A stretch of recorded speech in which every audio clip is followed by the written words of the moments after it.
What's up, everyone? I'm back. As promised, a demonstration ride of the 26-inch Kent Sea Change. If you caught my videos a couple videos back, this is the bike I tried to put a 4-stroke motor on, but it does not fit our trusty Kent Sea Change. A 2-cycle motor does fit, barely, but it does. So if you're thinking of picking up one of these bikes, you can put a 2-cycle motor on it, but a 4-stroke does not fit comfortably. I chose to, on this personal bike, to put a 80cc on when the 4-cycle didn't fit. I try to build a little variety, because you never know, a heavier person might buy it, need a little extra horsepower to carry them along. Some people work the 50cc, works just fine. If you're a little lighter person. But anyway, today is the day. I'm gonna take it for a little test cruise.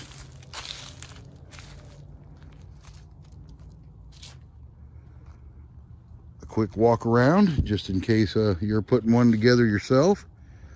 Maybe something in this video will help you get yours together easier, a little simpler. Who knows?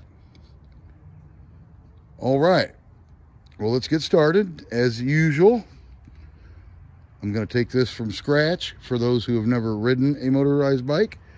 So if you're already familiar with riding motorized bikes and know all there is to know about that part, you might want to fast forward to the ride, 30 seconds, 45 seconds or so. But other than that, I'm going to take this from the top for those who have never ridden one before, just as always in my demo videos. As with all 2-cycle bikes, you have to pedal the bicycle to get the engine started. You are the starter for the bike.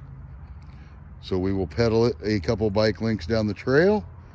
We don't have to get up a mass amount of speed, but we do got to get a little speed up to get our motor to turn over.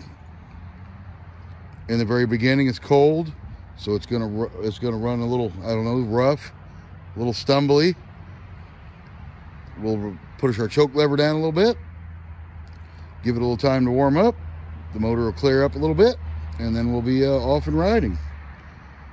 But in the very beginning, we're going to turn our fuel on.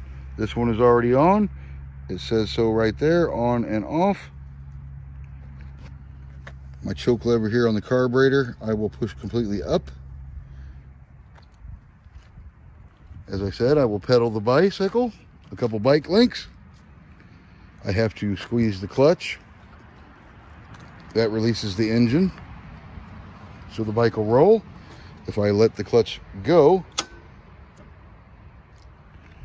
the bike will not roll because it's trying to engage the engine. All right. Let me change things up here just a little bit, and we'll get it moseying down the trail. Okay, now that we're on the bike, the fuel is on, the choke is set, ready to get started. I will apply the clutch, pedal the bicycle, and let's get going.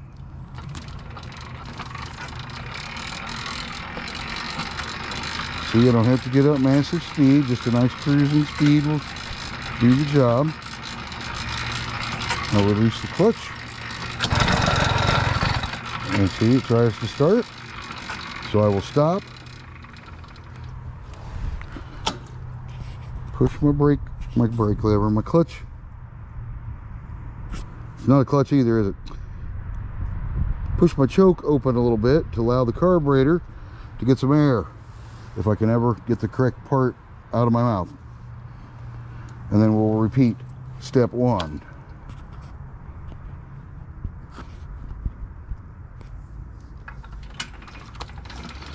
And she should stay running this time. And then we'll let it warm up a little bit. So here we go. You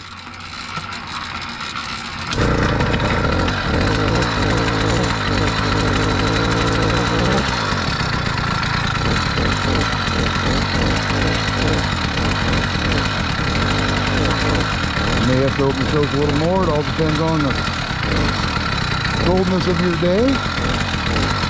But I let her warm up a little bit, and I just pedal along.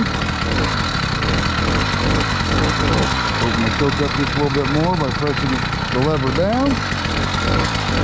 Should be ready to go. Give it a throttle, release my clutch slowly, and here we go.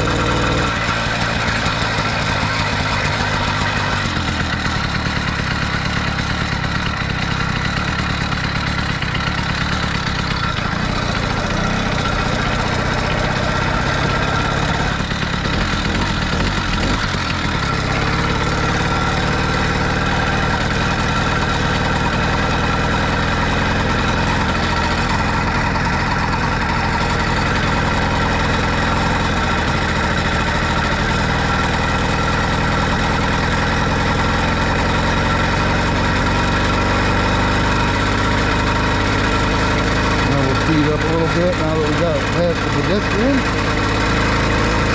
Roll into our throttle. It is an entire brand new setup, so they are a little herky-jerky in the beginning, if you will. That's why you got to ride them casually until the parts break in.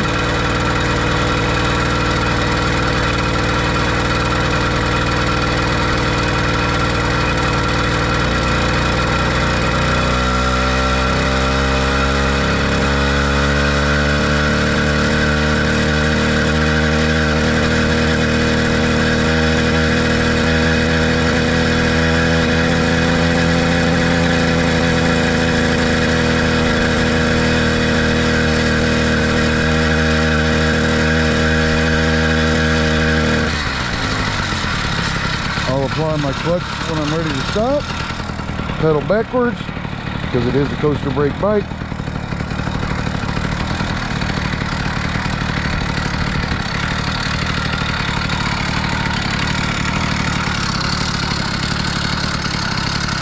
And there we are. The can't see change. Off and rolling. As you can see, the motor's warmed up a little bit, smoothed out. It will need some break-in time. So if you have installed a new motor on your motorized bike or made your bike a motorized bike, take it easy in the very beginning. That was not full throttle on this bike because this is the only second time that it's actually ran. I don't want to damage anything because it's going to be somebody's bike someday.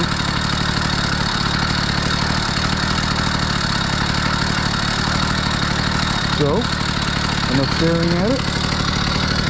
And this bad fellow around. And now we don't have to pedal to start it, but we do need to pedal to get our weight moving.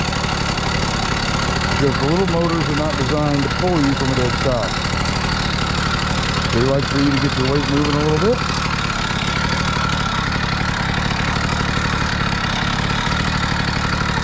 4 to 6 pedal strokes, nothing real massive. Don't have to speed like I said before.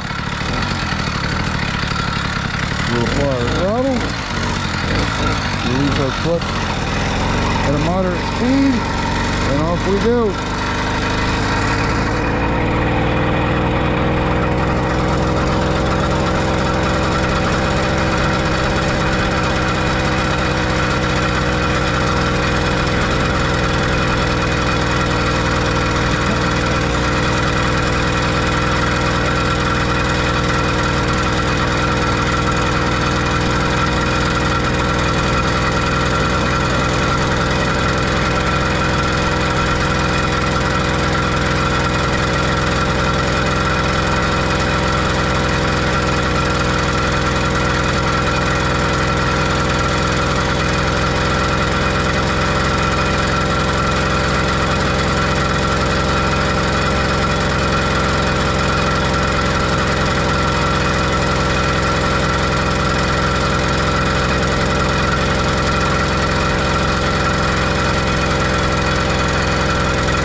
I want to slow down for the bridge. I apply the clutch, disengage the motor. I don't want to hit the where the bridge begins. It's got a big old bump right there. I don't want to damage the rims and tires. Do pedal stroke. Go back right.